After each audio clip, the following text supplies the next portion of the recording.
today to moderate a discussion about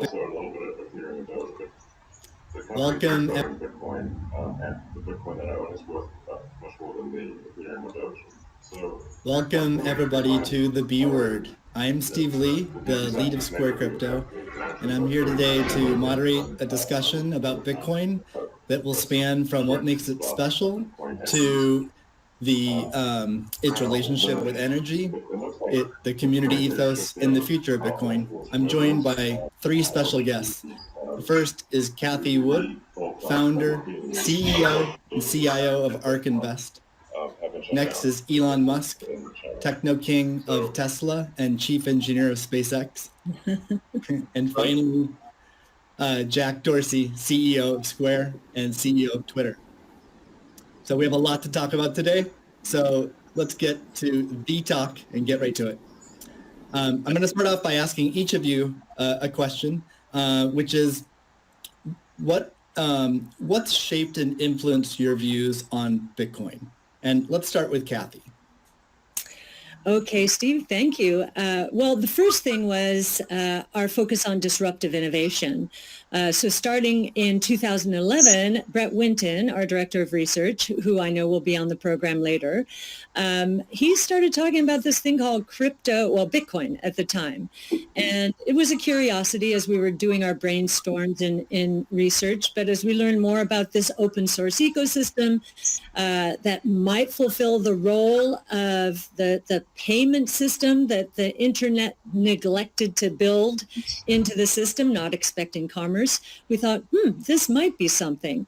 And then I became even more interested when I realized that my economics would come into play as well here. And Art Laffer, my mentor from USC, and a monetary scholar, in 2014, I asked him if he would collaborate on a paper on Bitcoin. And he was a bit of a naysayer at first, but agreed to read the paper. He read the paper, tore it up, and from an economics point of view, really wanted to understand this. And he said, I think you got something here. This is a rules-based monetary system. I've been waiting for this for my entire career. So the combination of disruptive innovation generally, economics on top of that, and the huge misunderstanding out there as to what this is, that was intriguing and launched our research effort. Thank you. Elon, what's influenced your views on Bitcoin?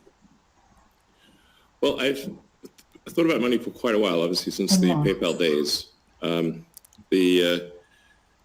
then the companies that preceded that, X.com, which I created, and Confinity, which Peter Thiel, Max Levchin, Luke Howry, and others created. And we combined the companies and made PayPal. So I've been thinking about money for a long time. And really, it's best to think of money as an information system, primarily an information system for labor allocation. For practical purposes, it exists in a series of heterogeneous databases, like very different databases in bank mainframes around the world. It moves quite slowly in reality. It seems to move fast sometimes, and it does with PayPal, which is real time. But the vast majority of the systems out there are batch processing. So the actual reconciliation may take 1 to 5 business days, sometimes longer. And you have the ACH system, which is ancient and still in operation, which is allows transfers effectively like a check would be an ACH transfer, but it's not secure. And you've got the credit card systems, which are also not secure. It would be like handing your username and password to a stranger in a restaurant if you buy a meal. So there's definitely an opportunity for something that is better from an information theory standpoint. So and there you can think of it like data on a network. I think is the way to view it. What has the most throughput? What has the least error? What drops the fewest packets? Fraud, for example, being a source of error, and government interference in currencies being a source of error. But it's fundamentally an information system. So I think it makes sense to support something that improves the the quality of information with which we conduct the economy. And Bitcoin is a candidate for that. It does, I think, some things well, and it's obviously it's evolving, and there are additional things like Lightning being done on top of Bitcoin. But Bitcoin per se is mostly solving for scarcity, or rather solving for essentially having no throat to choke, decentralized.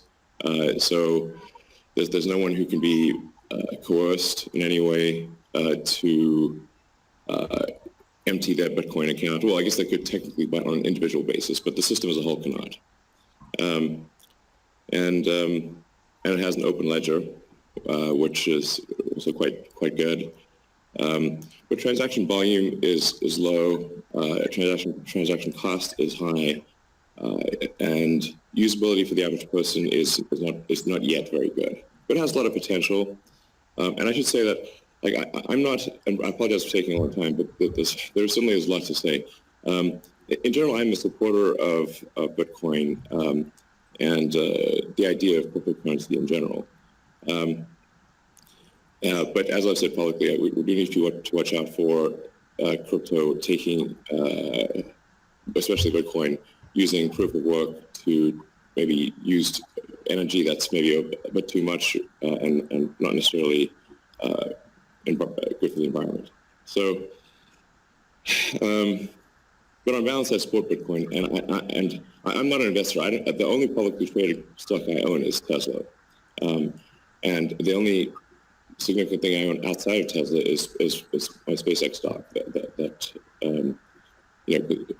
helped create both companies. So, but apart from that, I do own Bitcoin, and Tesla owns Bitcoin, SpaceX owns Bitcoin, and I do personally own a little Ethereum and Dogecoin, of course. Great, thank you. And we'll get into some of those issues in more depth as well. Jack, how about you? What shaped your views of Bitcoin?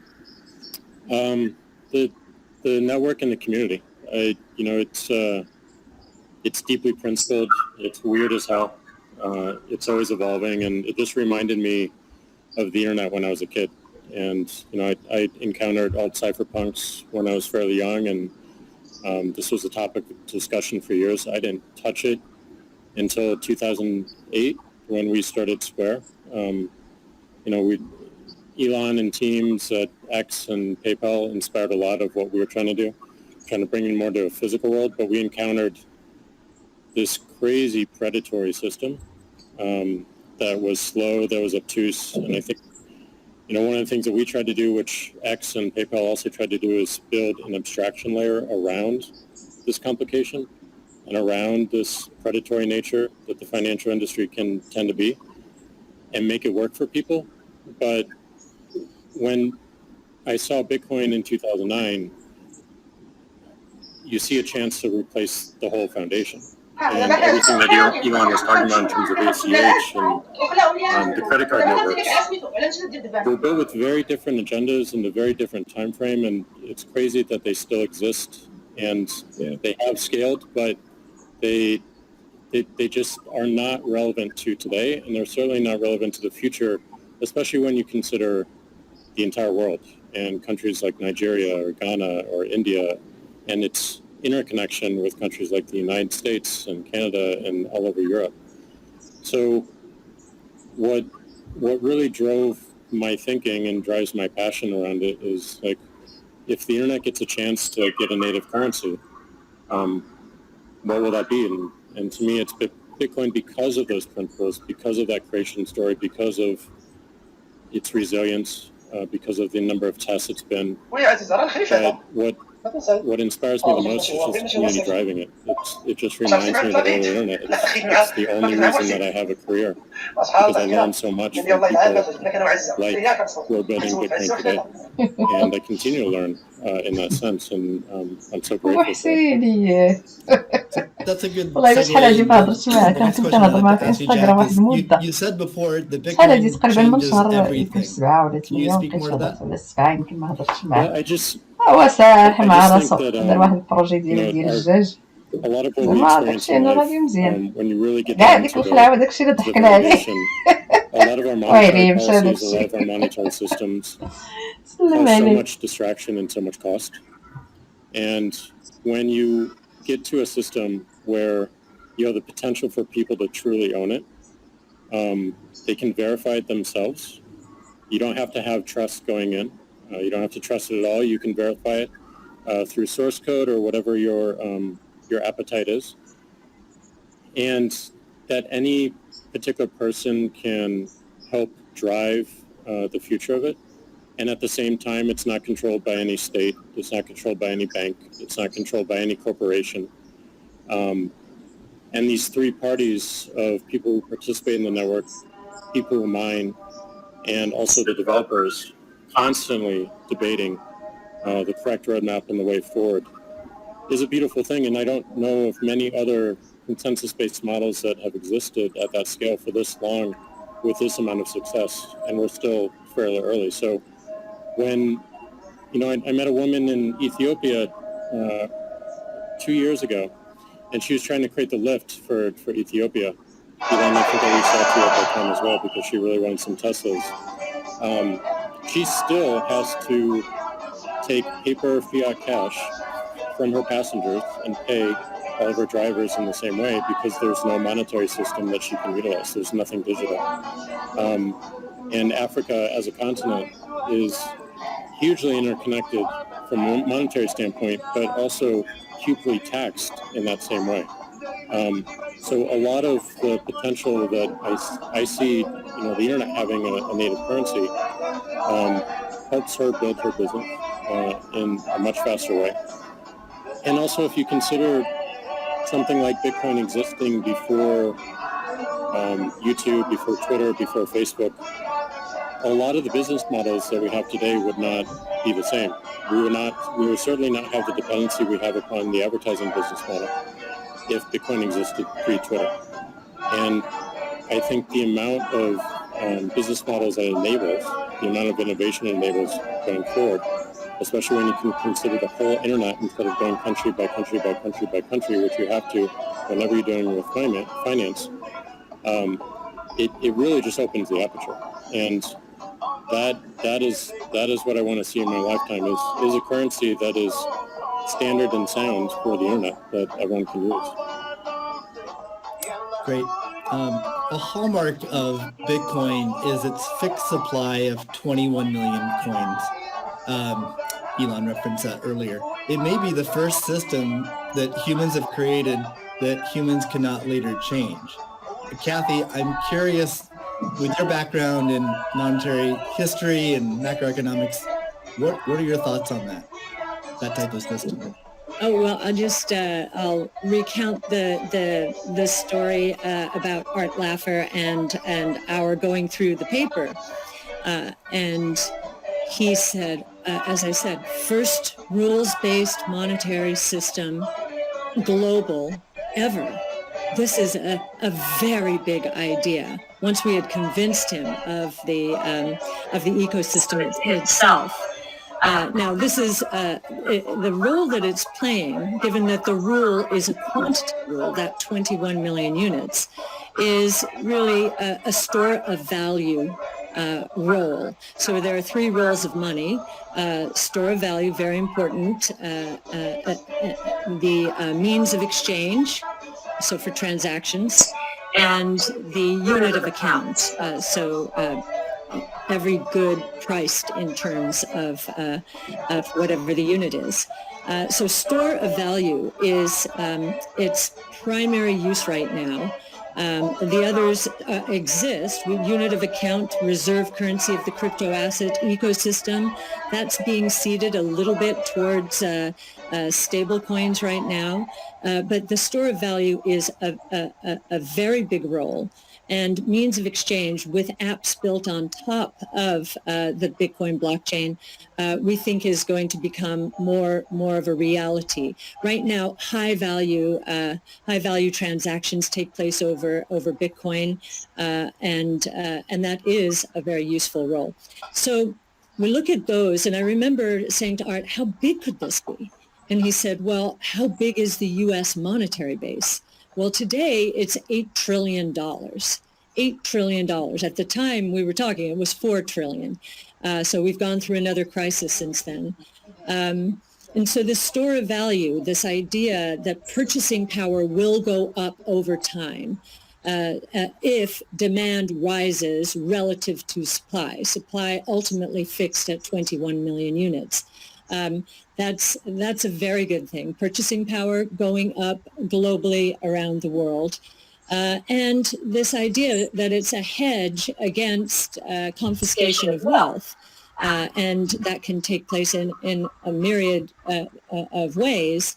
But inflation, and especially hyperinflation in emerging markets, is the primary way. Talk about destroying purchasing power. So that's a very big idea. And I'll also mention deflation. In some ways, it's a hedge against deflation. I know some people are confused that we at ARC think that we're in a deflationary environment here in the United States. If that is true, the odds of a hyperinflation in the rest of the world, especially in emerging markets, is also true. So, but this deflation, and we learned from 08-09, there's counterparty risk associated with deflation. And I think Bitcoin would be a hedge against that eventuality as well. So it's a very big idea. Right. I suspect among us, there's not a lot of debate about Bitcoin's potential as a store of value. But Jack, you referenced earlier it being or becoming the native currency of the internet. Can you speak more to that and also how it relates to maybe how institutions think about it?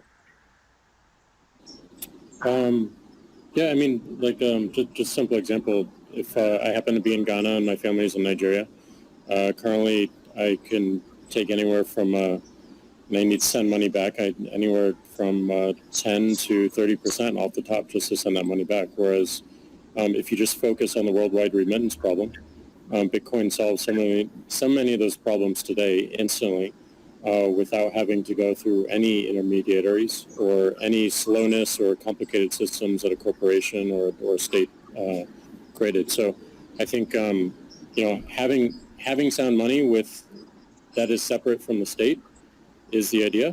Having it completely verifiable by everyone, including the state, including corporations, including individuals, including developers who want to build on top of it, is quite powerful, and that's what keeps it secure and strong. And I think that's we need more of that, which is why this one of the reasons why this conversation is so important is as entities come into the space, it's not just buying an asset and holding on to an asset and treating it as an investment. There's something special that created this, and something precious and something very unique, which has to be protected, and we need to do whatever we can to help that thrive as well.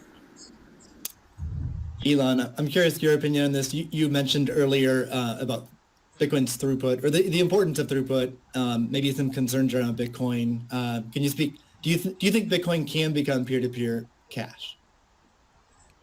Well, Bitcoin does have a fundamental scarcity limit at the base layer that's designed in. That doesn't mean you can't have some layer 2 system in theory like Lightning. And I understand Lightning is doing well in some small countries. There's some question mark as to whether you need a money transmitter license. Just a debate as to whether that's needed, given that it is not open ledger. So that's a whole separate debate, of course.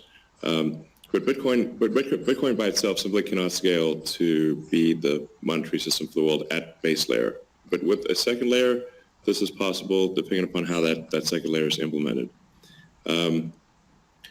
That's part of why I think there may be some merit to something that may seem silly, like Ethereum, like Dogecoin. I think Ethereum also, like I said, the three things I own outside of SpaceX and Tesla, and obviously it's a Neuralink and Boring Company, but of any significance are Bitcoin by far, and then some Ethereum and some Doge.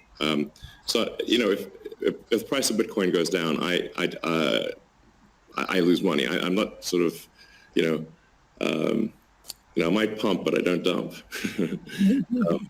So, it's not a case of, I definitely do not believe in getting the price high and selling or anything like that. And I would like to see Bitcoin succeed.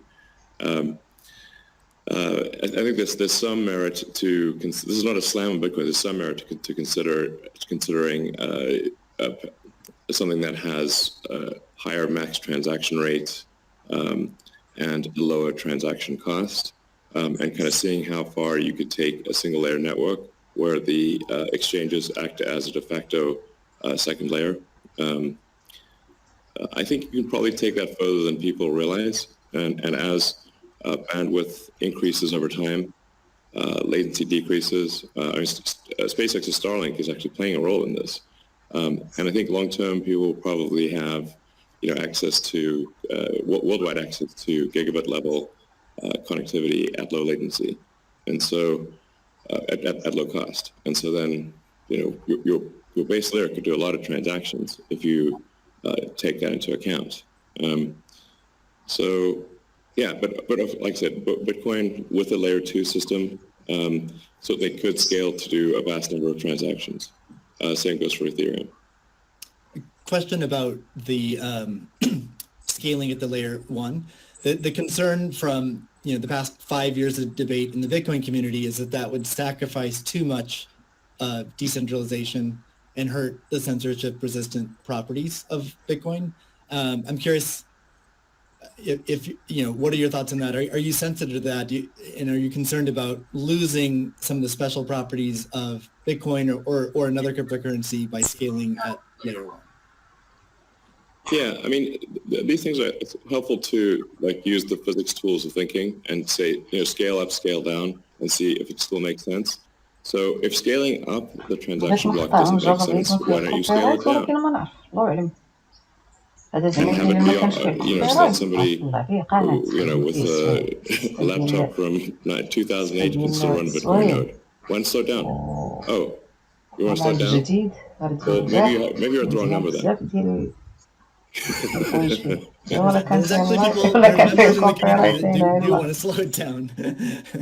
but I understand your point. It's silly.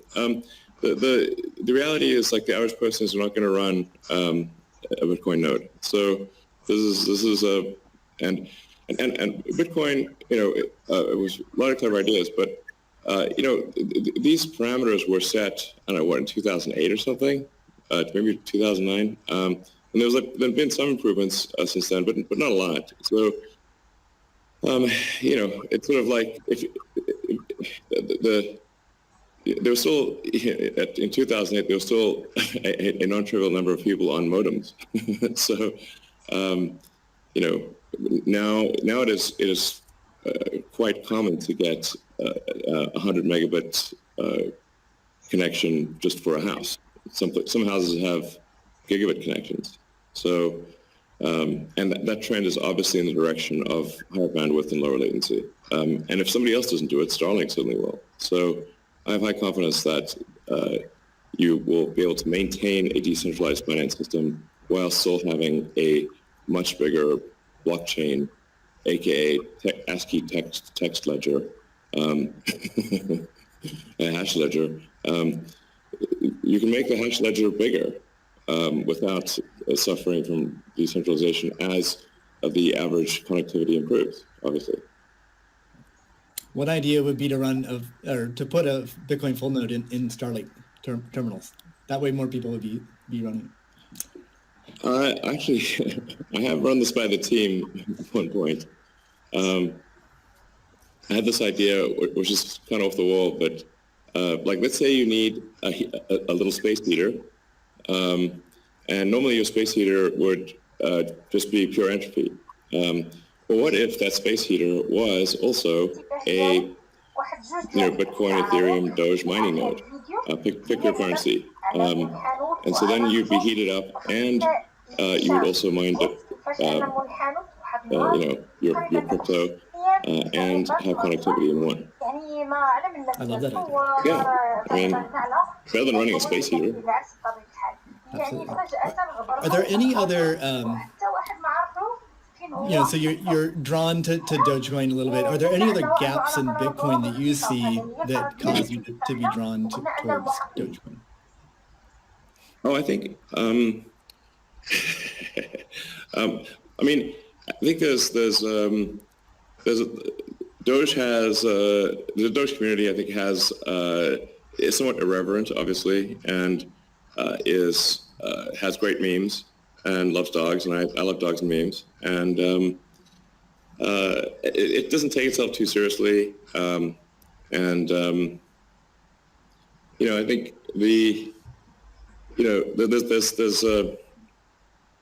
there's Occam's razor, which is the simplest answer is the most likely. It's a summary of Occam's razor. The simplest answer is the most likely one. Then there's a friend of mine came up with a variant on that the most ironic outcome is the most likely one. And then I have a variant on that, which is the most entertaining outcome is the most likely one. So if that is true, then the most ironic and entertaining outcome would be that the cryptocurrency that was started as a joke to make fun of cryptocurrencies ends up being the leading cryptocurrency. That would be the most ironic outcome. Jack, what are your thoughts on that? Is Bitcoin resilient enough to overcome that? I think it's resilient, but also I think you find, that's what attracts me to Bitcoin in the first place is the irreverence. A lot of that just brings it forward at first go, it makes it a little bit inaccessible, but as people get into it, it makes it more accessible and more spreadable. And I absolutely think the resilience is there. I think it's important to have fun as well. And anyway folks can express themselves. I think that goes back to the main idea of like, how do we create a native currency for the internet? Anything that goes towards that path.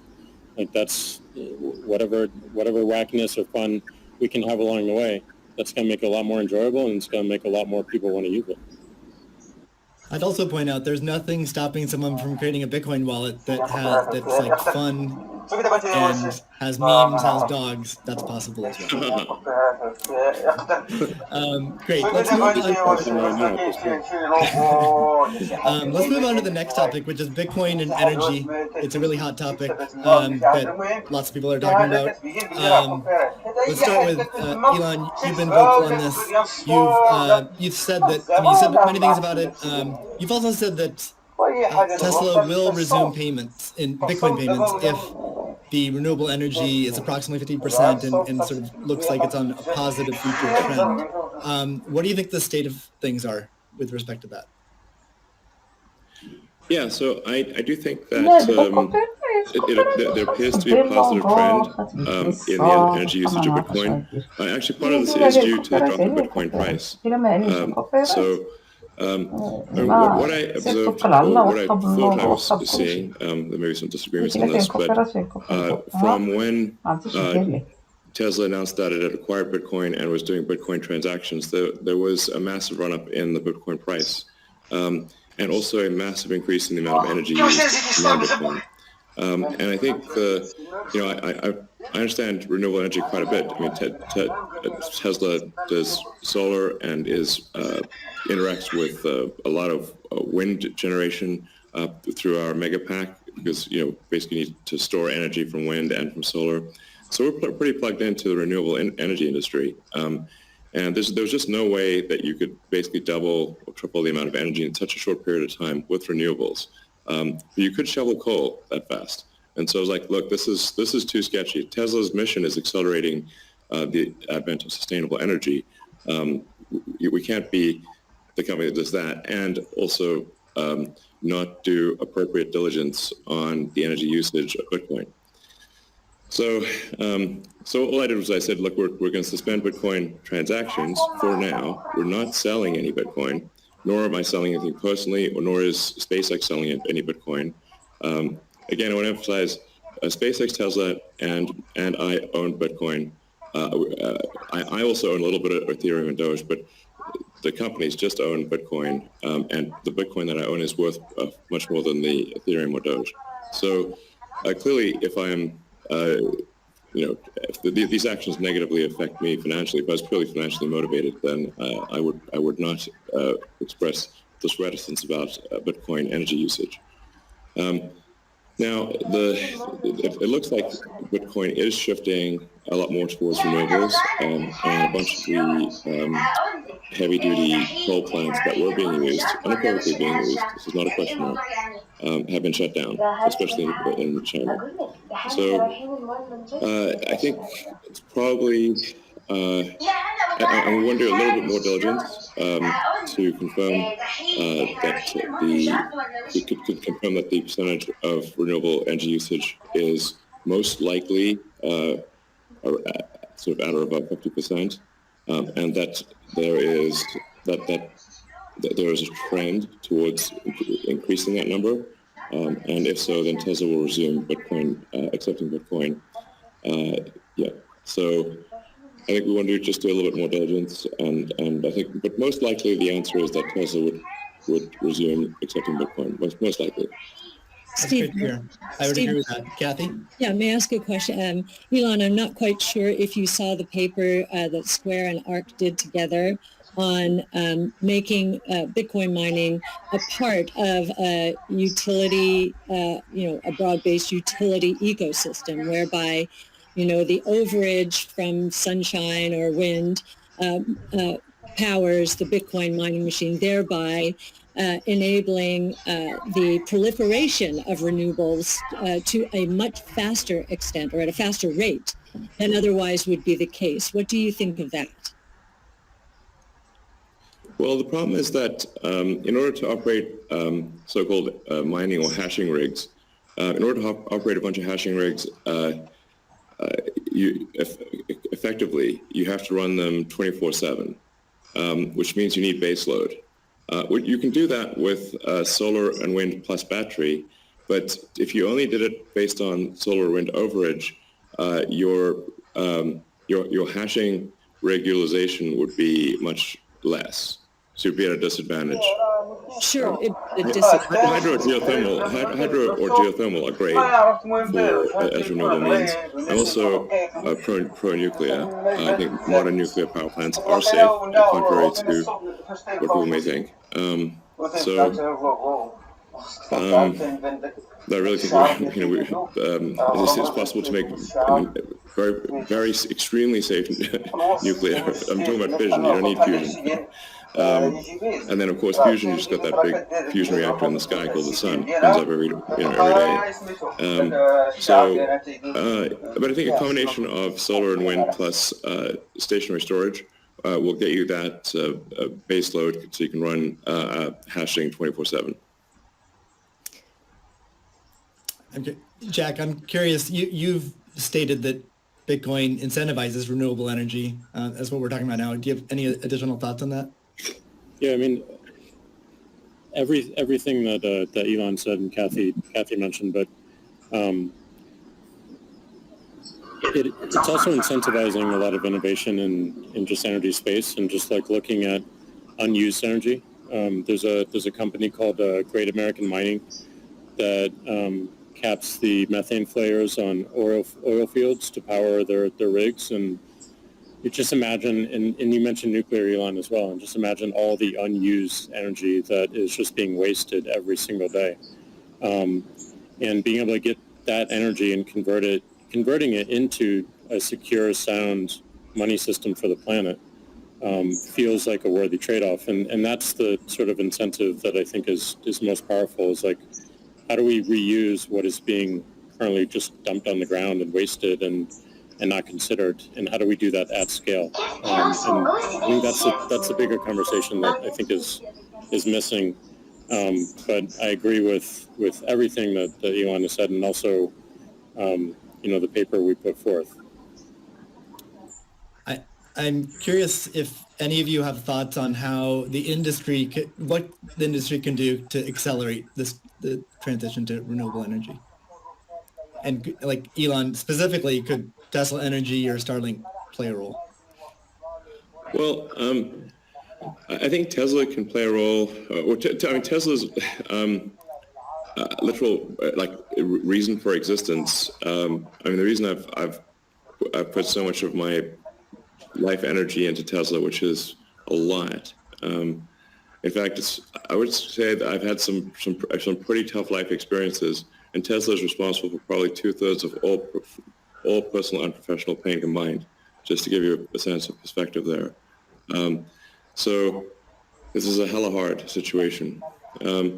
But we do solar, commercial solar, solar retrofit, as well as the solar roof, and we make consumer battery packs called Powerwall for houses and small businesses, and then the utility scale, which are gigantic. We've done now a number of gigawatt hour installations.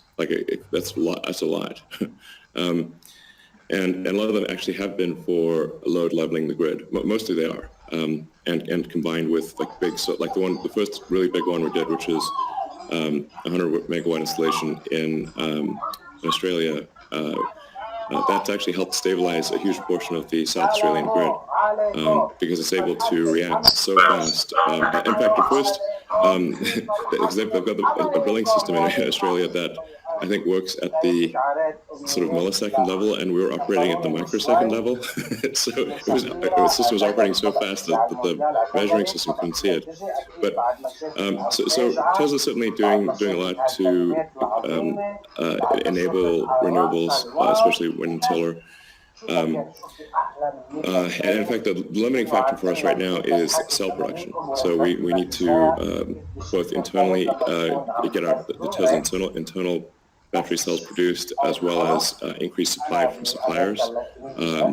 Generally, when I talk to our suppliers, they say, how many cells would you like? I say, how many cells can you make? Because sometimes they're concerned, well, is Tesla going to compete with them on cells? I'm like, no.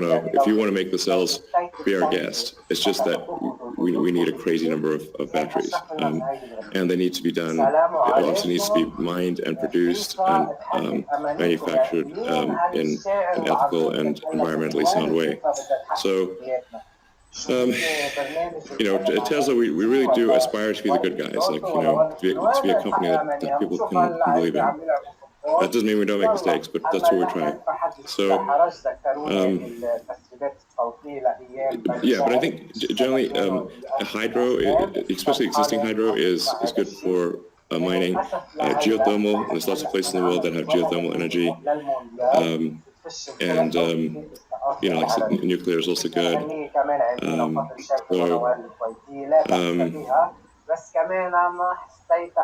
I think just like as I said earlier, the expectation is not that the energy production must be pure as the driven snow, but it must it can't be using. It also cannot be using the world's dirtiest coal, which was for a moment there. That's just difficult for Tesla to support in that situation. So I think. But I do think long-term renewable energy will actually be the cheapest form of energy. It just doesn't happen overnight. But as long as there is a conscious and determined and real effort by the mining community to move towards renewables, then obviously Tesla can support that. That's great. Kathy, we've been talking a lot about energy, but many institutions are facing questions around Bitcoin's relationship with ESG. Can you maybe speak a little bit more to what is S and G in ESG and how Bitcoin might support those? Sure. So E, of course, is environmental, S is social, and G is governance. And there is a massive movement afoot in the institutional world, especially, to embrace ESG and make sure that their asset managers are doing the same.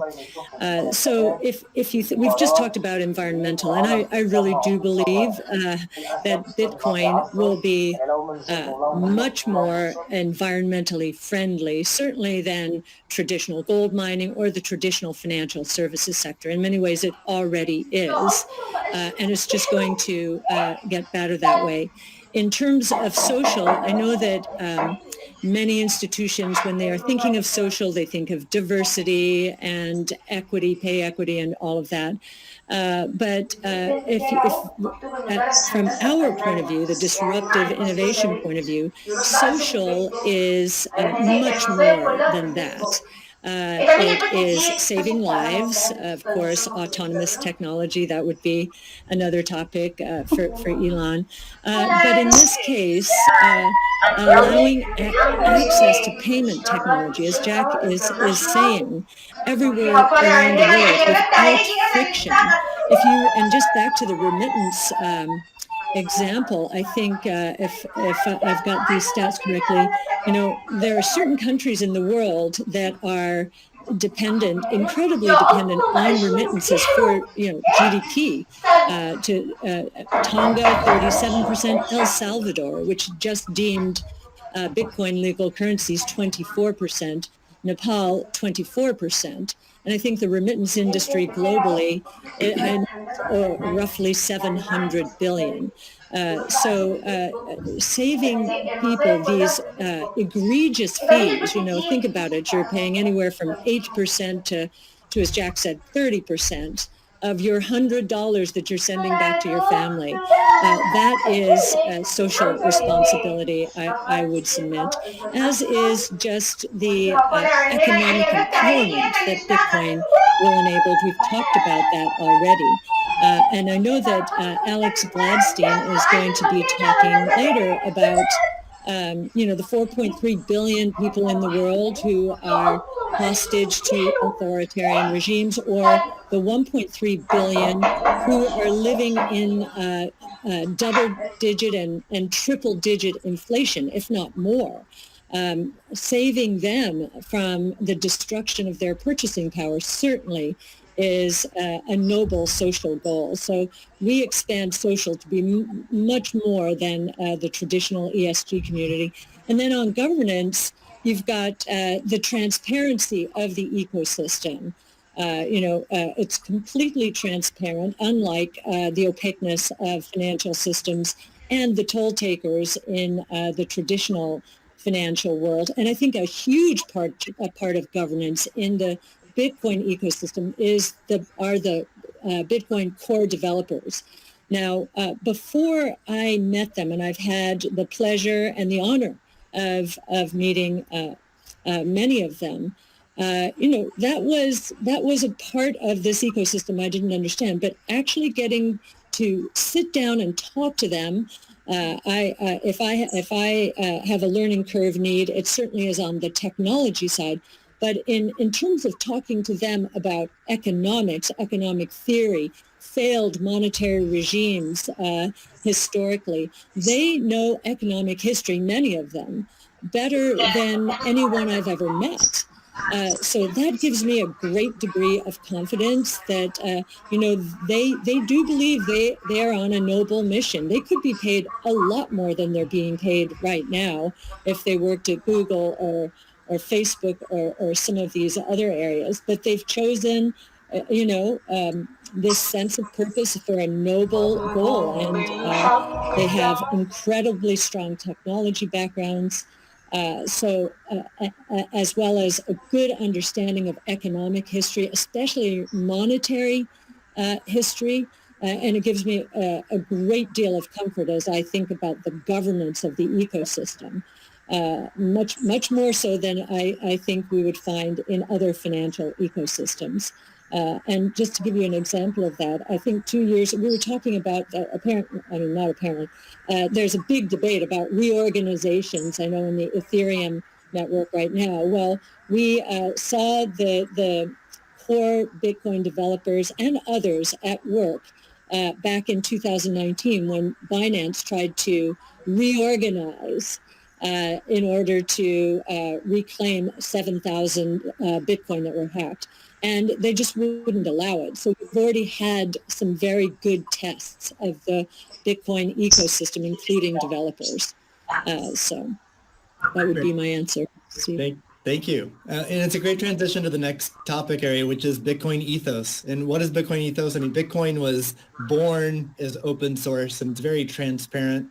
There's also a staunch defense from the community around decentralization and a lot of the core principles of Bitcoin. So let's talk a little bit about that and what makes it special. Jack, Square has done a lot to support open source Bitcoin. Can you tell us a little bit about what Square has done and what advice you'd have for other institutions looking to follow in its footsteps? Yeah, I mean, I was very skeptical of corporations when I was a kid, and I'm still skeptical of corporations today. And, you know, as we've used corporations to be, you know, they've been great vessels for what we need to do and the ideas that we need to bring to the world. But, you know, Bitcoin is not that. And when we were considering Bitcoin and how Square intersected, I was really concerned with how we don't disrupt the community in a negative way, how we promote what is amazing about it, and how we help it grow in that way, in the way that it wants to. So we created Your Team, Steve, which is Square Crypto, which is hiring open source developers to work on whatever they want and whatever they think is most important to help Bitcoin. We created an organization called Coco, which we gave up all of our crypto patents so that the community can use them in defense against trolls and some crazy characters we won't name. And we continue to find ways that, like, following that Bitcoin path, we're going to create a hardware wallet. We're probably going to do a lot more in hardware. Everything that we do in the space is going to be completely open source, from the hardware design to the software, taking in the community's push. And we're building a developer platform as well, in the same open development, open source, and completely transparent. So I think as institutions or companies like ours consider getting in the space, I think contribution back to the community is important. Tesla did this with accepting payments for Tesla and finding security holes and improving the stack. And as I said before, we can't just see this as an asset that we own and an investment vehicle. This is something that has the potential to change everything and make the lives of everyone on this planet better in some small, maybe marginal way, but those margins will be meaningful as they compound over time. Great.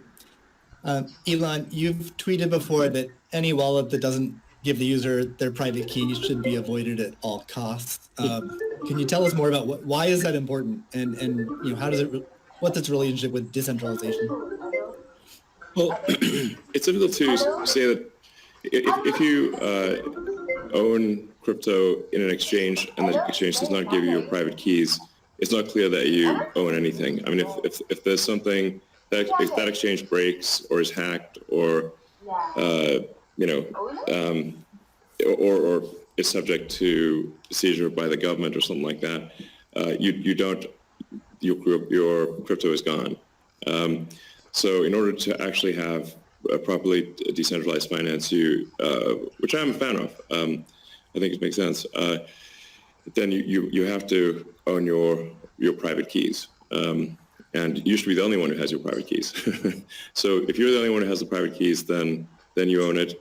If someone else has your private keys, effectively they own it too. And the security of your crypto is then dependent upon them or any entity that can affect them.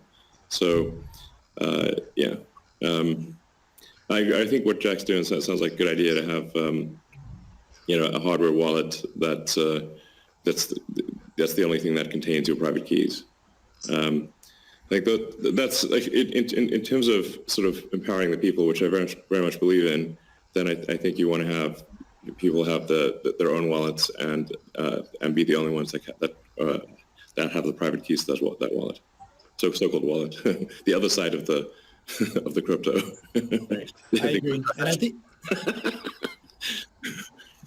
I think we'll see an emergence too of new solutions that use multi-sig, like with 2 or 3 keys, where the user has 2 keys and then you get assisted custody by having an institution hold a 3rd key.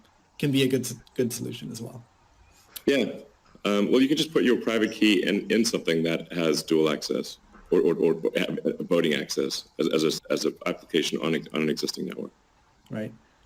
So the Bitcoin community is known for staunchly defending Bitcoin's principles. Sometimes it can be rude and aggressive, but I think what it stems from is just a desire to not have wealthy or powerful people or institutions negatively impacting Bitcoin or sort of changing the rules in favor of them. I'm curious to hear from each of you what role you feel like you and your own institutions, your own companies, what role can you play in Bitcoin, and how do you positively impact it without having these negative drawbacks? Kathy, maybe start with you. Sure. Yes. Well, ARC has stood for two things: democratization and transparency. We're the closest you'll find to a venture capital fund in the public equity markets, and I kind of feel that Bitcoin, or we have Bitcoin's DNA from that point of view. One of the things in terms of democratization is education. We have one of our missions, values, is to educate.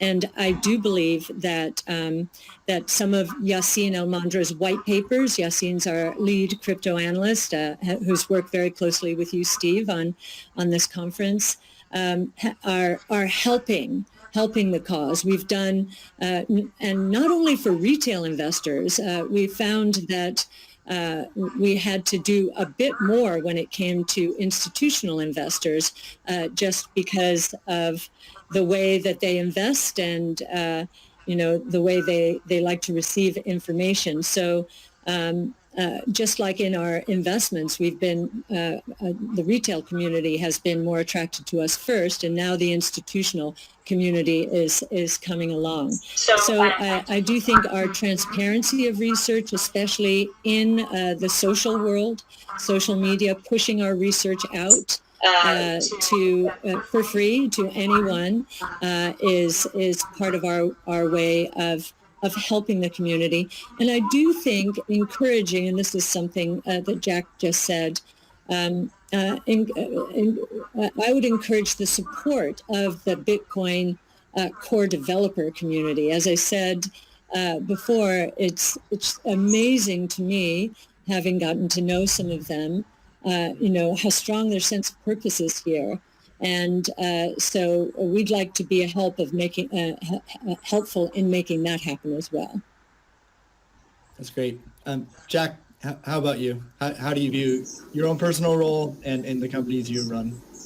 I think my own personal role through the companies I run is to really push for more decentralization, like at everything that we intend to do with the wallet, being non-custodial, building a developer platform, focusing on non-custodial solutions.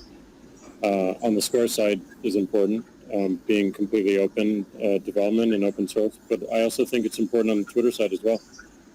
My biggest focus right now is on a decentralized social media protocol. We're calling it Blue Sky. It's super, super early, but we've learned a lot from what makes Bitcoin Bitcoin and why that's important. I've learned a lot in that sense as well. And I think, just continuing to push on that thread and show it with our actions every single day in support of this community that's taught me so much and I think will benefit so many people. That's what I'm focused on.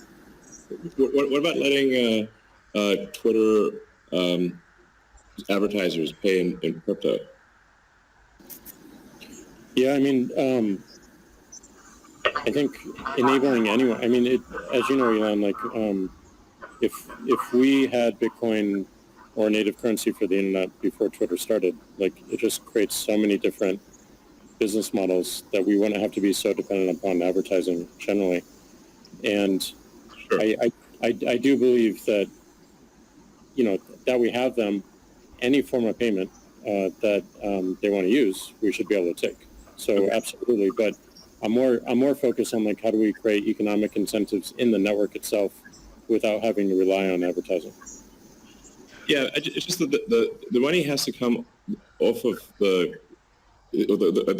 crypto so-called coins, the hash strings have to come off the and get translated into real products and services. So the more sort of off-ramps there are to real products and services, even at the institutional level, although I mean there are certainly many small advertisers on Twitter, it seems like accepting Bitcoin, maybe some other cryptos for advertising payments on Twitter would be supportive of Bitcoin. 100%. And also looking at just general commerce through Twitter itself. That was great. Sorry, what, Elon? I was asking Jack if he's going to do it. Oh. Can we get a product announcement today? Elon, how about you? You obviously you're a big personality on Twitter. What are your thoughts on your role and your company's role in Bitcoin and sort of preserving the ethos? Yeah, I mean, I generally think we should do things that benefit the people as a whole and increase the probability that the future is good. So, I think to me it just seems self-evident that we should kind of take these set of actions most likely to make the future good. And I think probably crypto or these some of the cryptocurrencies will make the future better, most likely. It's not I always think of these things in terms of probabilities, but I think it's probably better for there to be a prosperous Bitcoin, Ethereum, Dogecoin, maybe some others in the future. And I think it can have an empowering effect for individuals and increase the power of the individual relative to government. It really, if you think of government is just a corporation in the limit. So sometimes some people are like against corporations but for government. It's like, guys, government is just a corporation in the limit. It's the biggest corporation of all, and it's got a monopoly on violence. So if you don't like corporations, you should really hate government. There you go. All right. We got about, we'll try to wrap up in 10 minutes. So let's move on to the future of Bitcoin.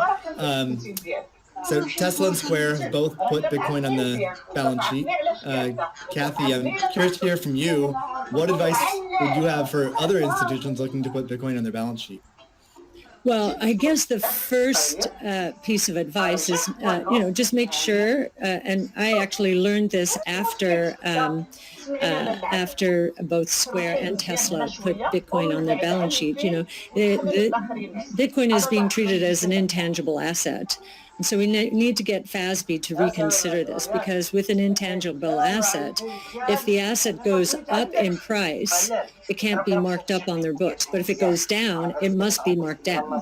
So, there's some asymmetry there, which is, we need to change that given what we believe Bitcoin is. And I do believe if, I'll harken back to something that was either Elon or Jack said, think about it, you take away the boundaries, the different currencies, just think about how explosive growth could be and how wide-reaching taking the friction out of the system could be. So I would encourage corporations to think about that this ability to do business anywhere in the world, ultimately, obviously, we're paving the way here. That's certainly a consideration. It also will serve as a hedge against inflation, especially, and as I mentioned earlier, there are a lot of emerging markets that are suffering from significant inflation. In other words, the purchasing power of those populations is going down. So they are going to migrate to Bitcoin and other ways to preserve purchasing power. And again, being able to sell to them in that kind of currency would be very useful. I'd also suggest, once again, this idea of deflation, I think, is going to be a real thing. There's going to be good deflation caused by innovation, so demand will boom because of that.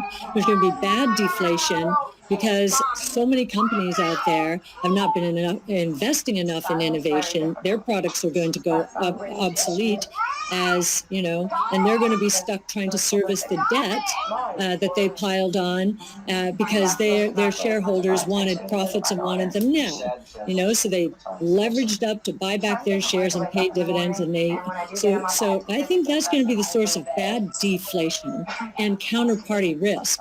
And we learned from 0809 that counterparty risk can be devastating and almost cataclysmic. So a hedge against that as well, I think, would be another reason to do it. Yeah, it's funny. It kind of like Tesla's bank balances in Europe have negative interest rates. It drives me crazy.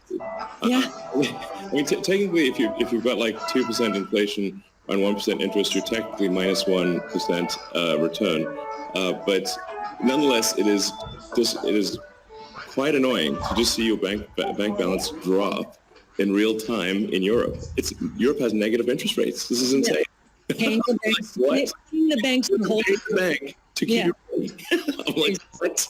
It is crazy. Like, what? We should definitely move that into Bitcoin. I believe Ray Dalio said, buy Bitcoin and not bonds. So there you go. Mm-hmm. Yeah. Jack, you've talked about design being an underfunded area in Bitcoin. And Elon earlier mentioned, usability could improve a lot. I don't think anyone's going to argue with that. What do you see as the future of how can design impact Bitcoin? Yeah, I mean, I think that the Bitcoin network is beautifully designed as a protocol in the way it works. I mean, it went after a single problem and it does it in an absolutely astounding way. But I think the endpoints of people getting into it is still a little bit confusing. So I think the more energy we spend on wallets, and making sure that the wallets are simple and accessible and they're non-custodial as well. I think the best example of this that I know of is probably this wallet called Moon, and it's just simple, straightforward. It's a great. It does an amazing thing with key management that my mom and friends new to Bitcoin can understand. It's amazing in storage, and it also has a very clever implementation of Lightning, so that you can use it in a transactional way without having to think about it, just with QR codes in a way that makes sense. So more work like that, I think, really brings us forward. Great. Let's wrap things up with a final question for each of you. I guess what is your hope for Bitcoin? How it can impact the world? Let's see, Elon, do you want to start with that? So what's your hope for Bitcoin? Well, my hope for I guess crypto in general is that it can improve the efficiency of the information system that we call money. So if the core efficiency of money is improved and money has less error, where, like I said, error is like any kind of government interference or fraud or anything like that, this will naturally lead to basically a better standard of living and more power to the individual, which I very much agree with. Great. Kathy?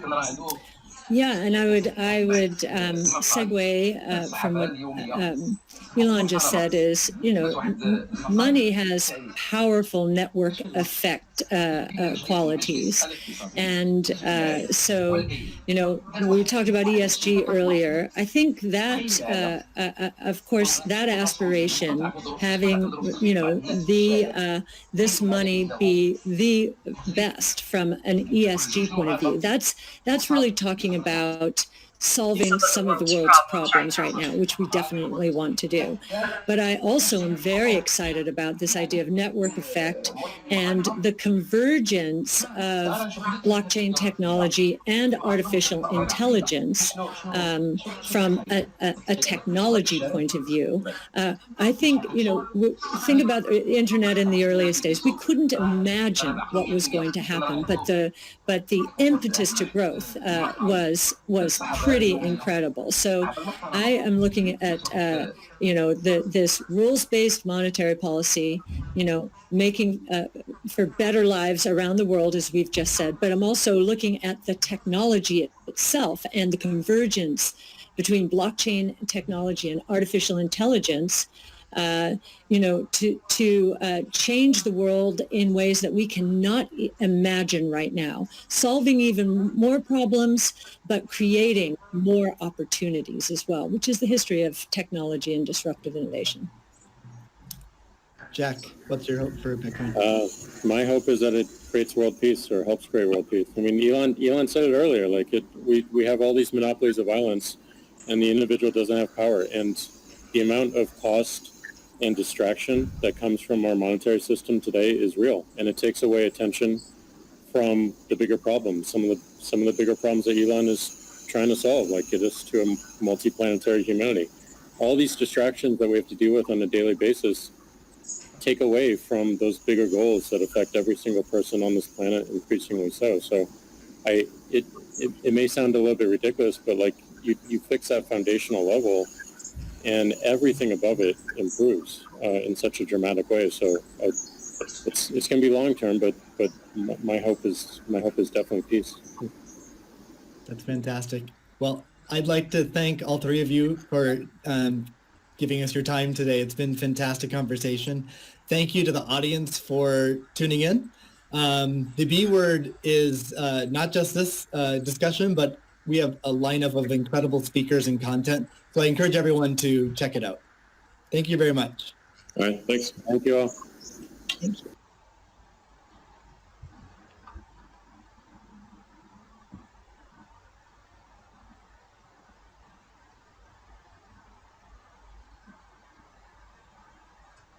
Welcome everybody to the B word. I'm Steve Lee, the lead of Square Crypto, and I'm here today to moderate a discussion. Be the monetary system for the world at base layer, but with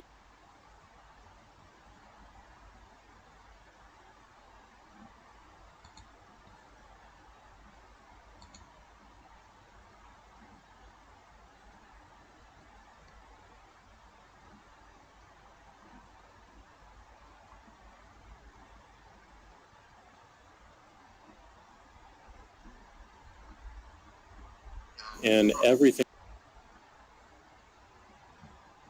above it improves in such a dramatic way. So it's going to be long term, but